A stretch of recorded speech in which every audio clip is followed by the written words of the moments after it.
All right, it's day two of trying to figure out what the Jags are going to do. Who are the three people? Yesterday was Brian Branch. Today we're going back to Athens, Georgia, and talk about Nolan Smith. We'll do it in just a second here on Locked On Jaguars.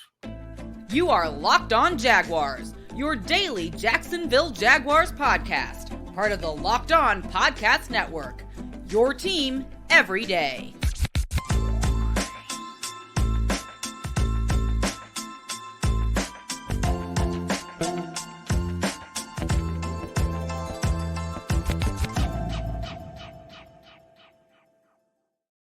I am Tony Wiggins, the host of the Locked On Jaguars podcast, your daily Jacksonville Jaguars podcast, where it's your team every day.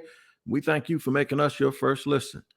Reminding you that we're free wherever you go on YouTube, on the Locked On Jaguars YouTube page. Make sure you can subscribe for free just by going and doing it. Hit that subscribe button and hit that like button when you listen to the episodes. Also, wherever you get your audio podcast, make sure you check in daily to make sure you don't miss an episode. I'm talking about the draft, man. We're 2 days away. This is I normally don't date these shows, but this is the Tuesday prior to the draft.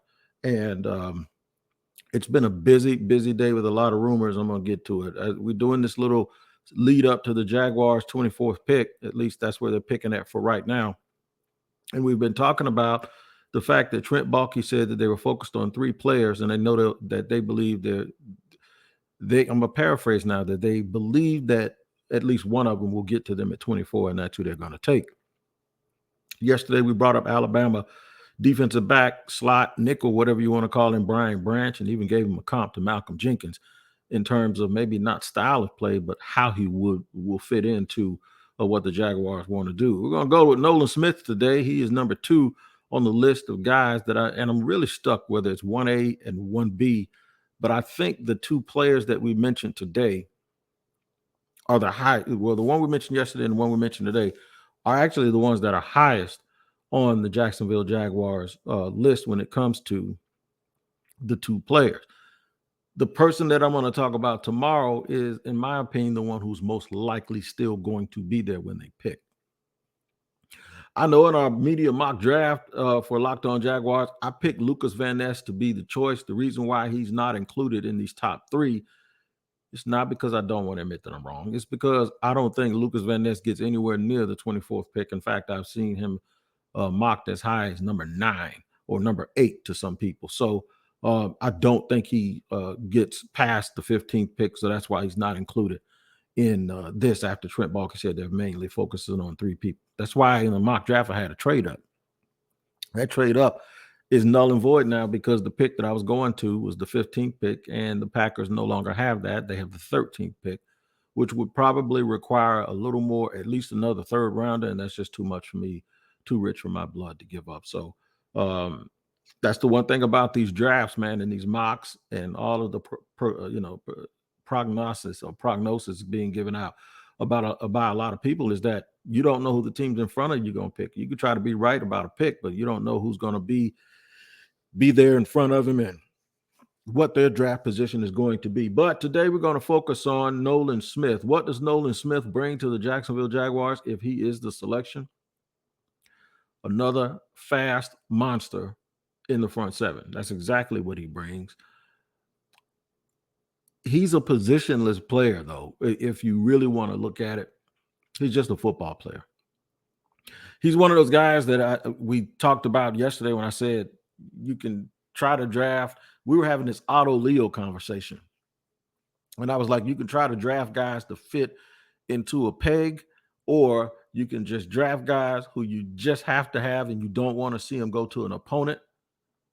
And you can find a way to build whatever it is you're doing around him. There are some players that are just that dynamic. So what does he have? By the way, this will be the second year in a row. If this happens, the Jaguars went to the best defense in the land and the place where all the talent is. Both of these schools, in fact, Alabama and Georgia. Fans every year will want to pick from those places because those places, they do a lot of winning and they do a lot of recruiting. And then the guys don't have a lot of tread on them, at least the guys from Georgia, because they're rotating and they're splitting so much time with teammates. Their biggest competition likely comes in practice. Yeah. Yeah, their biggest competition likely comes in practice, minus the fans and minus all of the other things that that go into a live performance. When you get guys this good, there is likely that the biggest competition comes in practice with each other. So, but yeah, he's a tad under 6'3". He goes about 238 pounds. I don't know if he has a problem putting on more pounds and playing at 245. I don't know that. I wouldn't have any idea. I do know this: he missed most of the season, and I don't know if he had a first round grade last year, but I've never seen a player miss most of the season and still get a bump up in how people feel about him. But that's exactly what has happened to Nolan Smith. Really, really good guy. Former 5-star recruit, like number 1 recruit in the country, and all of these things working for him. I believe he went to IMG down here in Florida towards the end, of high school. I think he did anyway. And then he lived up to it.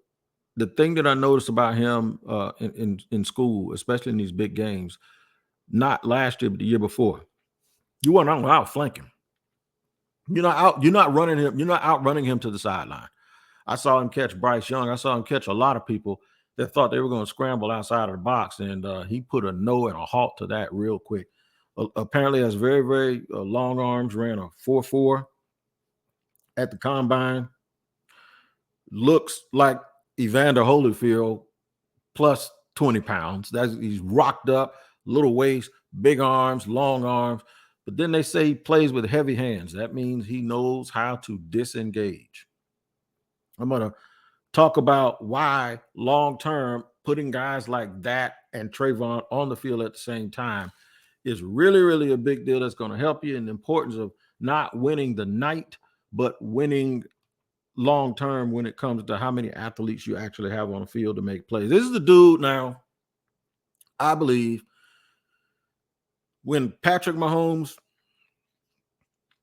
starts all of that scrambling, this is the guy that I believe stops all of that and nips it in the bud. There were some guys real close to Patrick Mahomes last year, and he got away from them, whether it was against the Jaguars or eventually in the Super Bowl against the Eagles.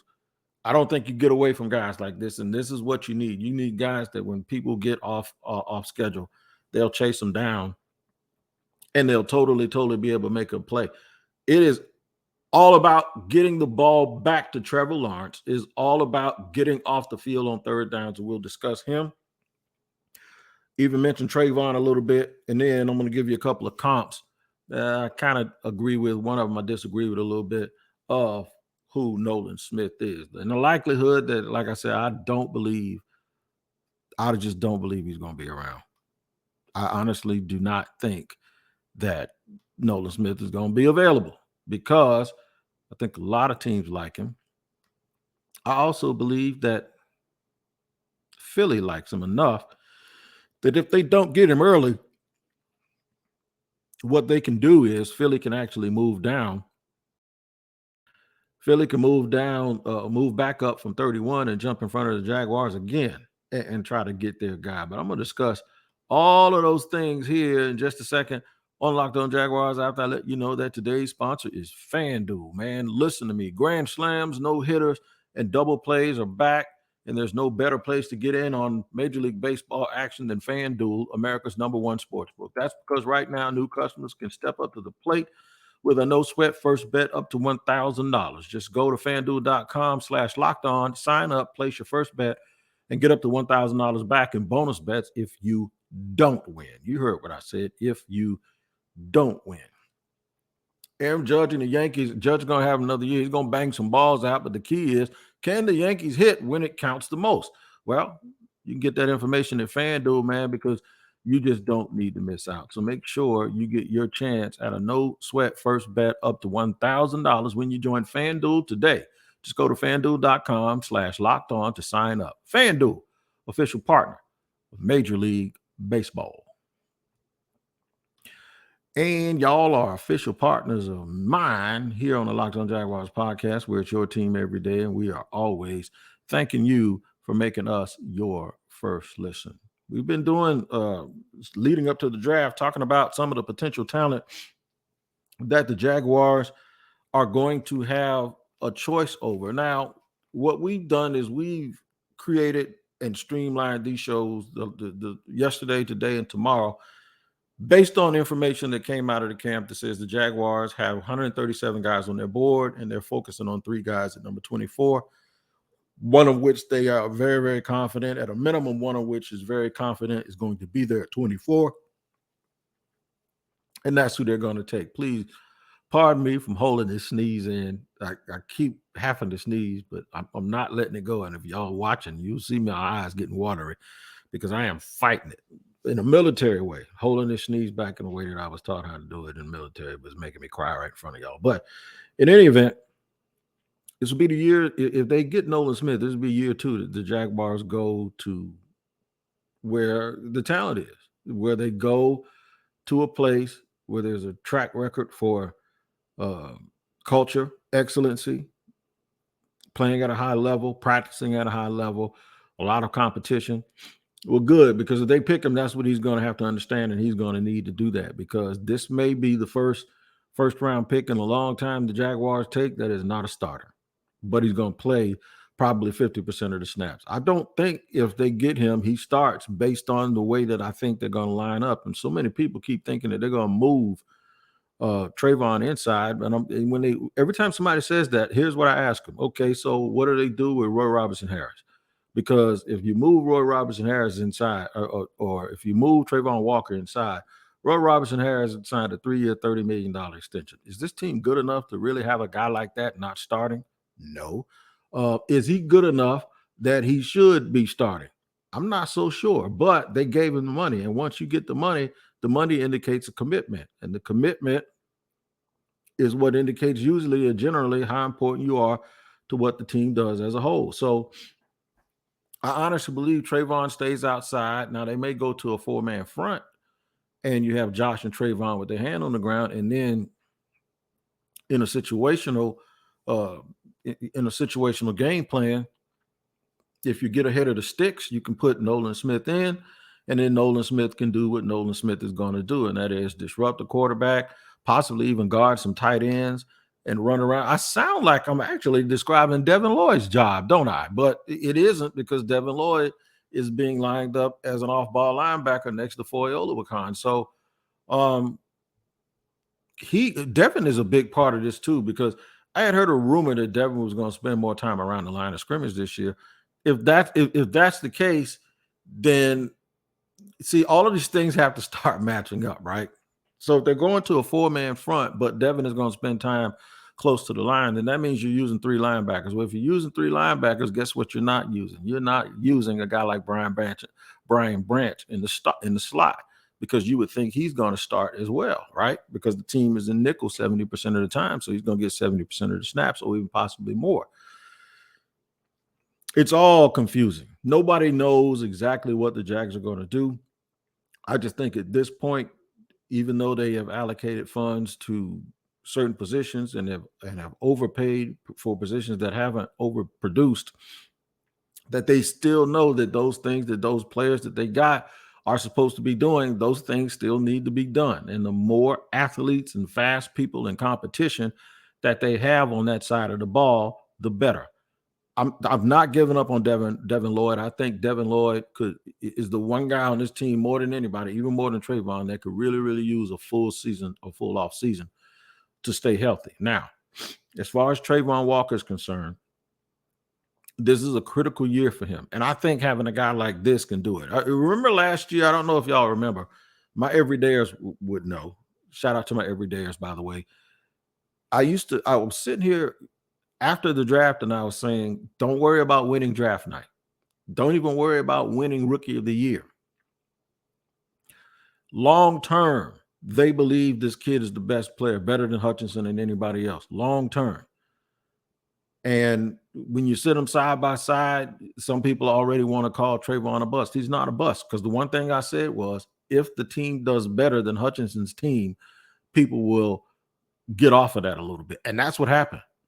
That's what happened. It's like, to realize and have a respect for who Trayvon is as a player, you almost had to watch the games. And some people, even though they still watch the games, go, yeah, Wig, but you don't take that first overall.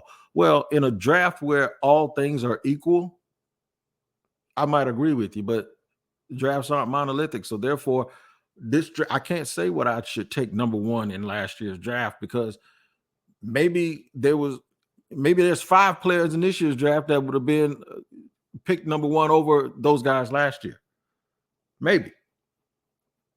Or they should have traded down. So what's the difference from a performance standpoint? And what does it matter to you if the Jaguars move down to 5 and take Trayvon? That's still who they got. I ain't talking about what they got for draft compensation or none of that stuff.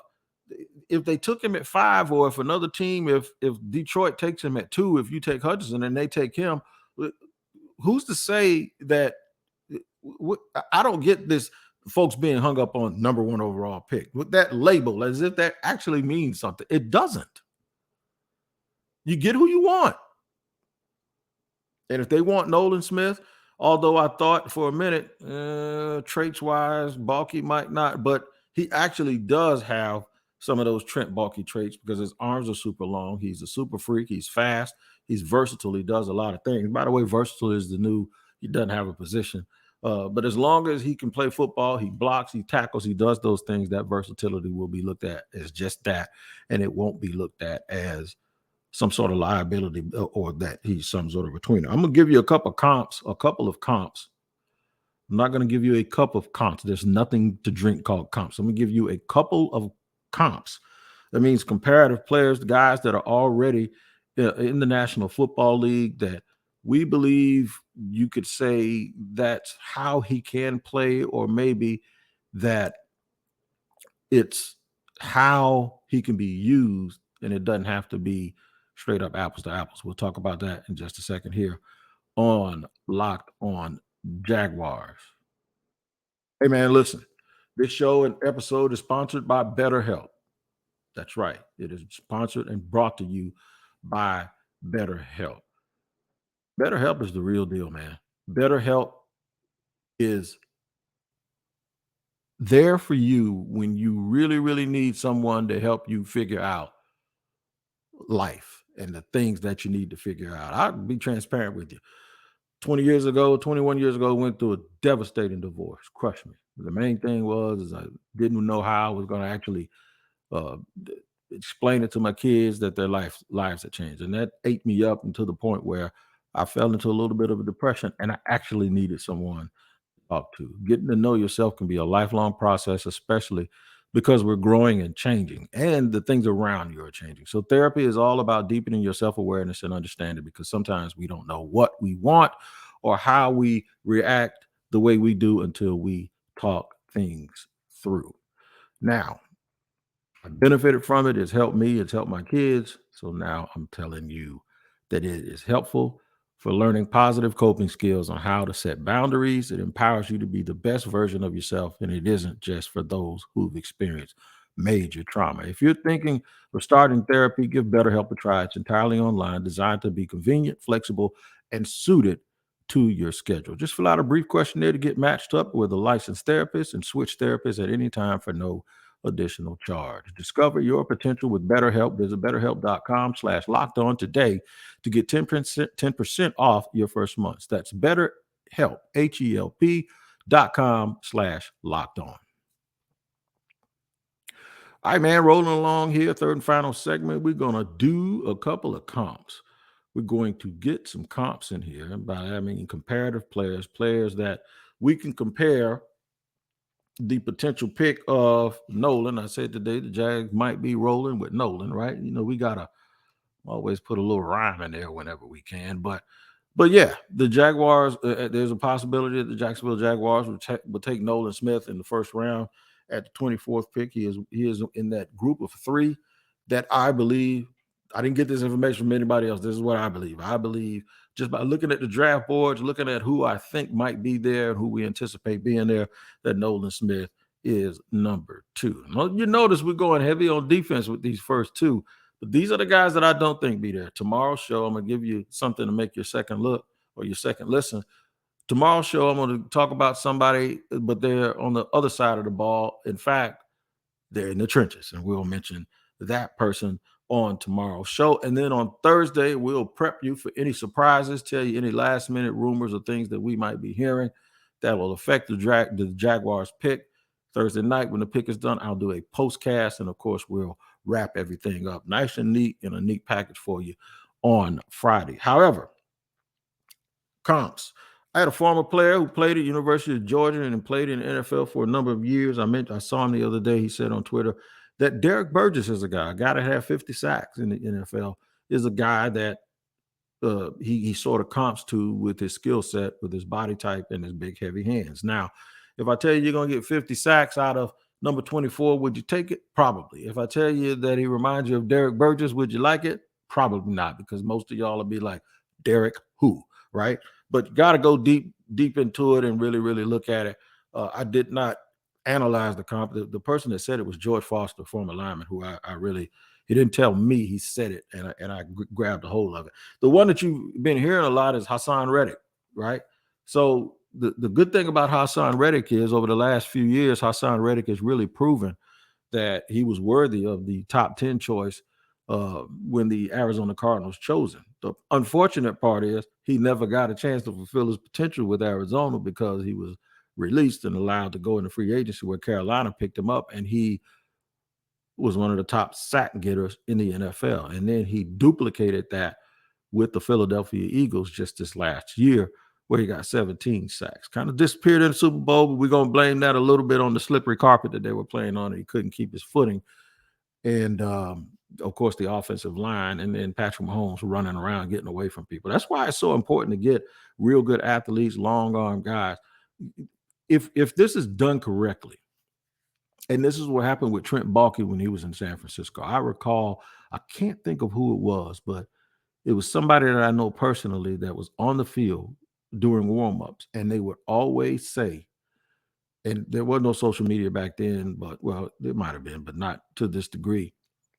But I think I heard him on a radio show say, the 49ers look different in their uniforms than anybody else. When you see them on the field, you understand why they're winning. That's where I think this is kind of headed with Jacksonville, that if they keep getting these big, long, tall, muscular, strong freakazoids, Thanos types, guys that look like they're on a Marvel comic magazine or something. If they keep getting those types of folks, that eventually they're going to be that team that's on the field that just looks different than everybody else. Baltimore has done that for years, where they were like the all airport guys and they were productive on the field. It's like when you see them on the field, their bodies just look different. And I think if Trent Baalke has his way, now that's all aesthetics, but I think he wants guys that look good, that can play good also. But I do believe that one of the byproducts of drafting physical freaks at every single turn is, at some point when you put it all together, you're going to be really, really good as a unit. So that's why it's more important to not win the night. And I keep talking about that. And when I say win the night, I mean draft night. You don't want to win at the podium. You want to win on the field. And sometimes winning on draft night makes fans happy, but it makes teams bad. There's sometimes you can do both. You can hit with the fans, and then the production matches it. And there are other times when sometimes it's going to be a little bit delayed. I think that's what it is with Trayvon Walker, and I think that's what it will be eventually with both Devin Lloyd, and if they ended up with Nolan Smith. If they end up rolling with Nolan, then he's another guy that eventually the sum of all of those parts, when you start putting them together, will make them a very, very scary team to be playing against. One more to go before we decide on Thursday exactly where the Jaguars are headed, but I know where you're headed. You'll be here with me on tomorrow on another edition of Locked On Jaguars. My everydayer, shout out to you and all the new folks. If you come back tomorrow, you won't be new anymore. You'll be an everydayer as well. But we'll see you here next time on Locked On Jaguars.